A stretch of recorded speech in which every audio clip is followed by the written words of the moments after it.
दोस्तों, यदि आप हिंदू धर्म को मानने वाले हैं या फिर आपको इसका थोड़ा भी ज्ञान है तो आपको इतनी जानकारी ज़रूर होगी कि कितने युग होते हैं। हिंदू धर्म ग्रंथों में 4 युग बताए गए हैं। इनमें सतयुग, त्रेता युग, द्वापर युग और कलयुग के बारे में सुनने को मिलता है। अब तक कितने कलयुग बीत चुके हैं।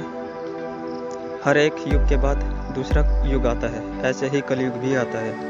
हमारा हिंदू धर्म कितना श्रेष्ठ है, इसका पता हमें इसके इतिहास के साथ साथ इसके भविष्य से भी पता चलता है।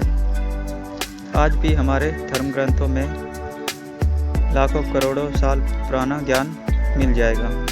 जिन बातों का वैज्ञानिक अब तक पता लगा रहे हैं वो सब पहले ही हमारे धर्म ग्रंथों में आसानी से उपलब्ध है, लेकिन फिर भी केवल कुछ ही लोगों को इसका ज्ञान है। ज़्यादातर लोगों को इसकी जानकारी होती ही नहीं है।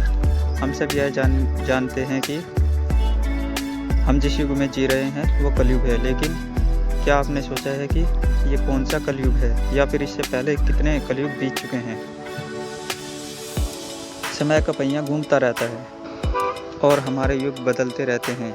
हमारे ब्रह्मांड का निर्माण ब्रह्मा जी से हुआ है, या फिर ये भी कह सकते हैं कि ब्रह्मा ही ब्रह्मांड है। आप ये तो जानते होंगे कि जिसका जन्म होता है उसका विनाश भी होता है और इस ब्रह्मांड का विनाश भी होगा। हालांकि ये कालखंड बहुत ही लंबा होता है। ब्रह्मा जी का जीवन पूरे 100 साल का है, परंतु ये 100 साल हम मनुष्य के जितने नहीं होते, बल्कि ये 100 दिव्य वर्ष होते हैं। एक दिव्य वर्ष में 360 दिन होते हैं।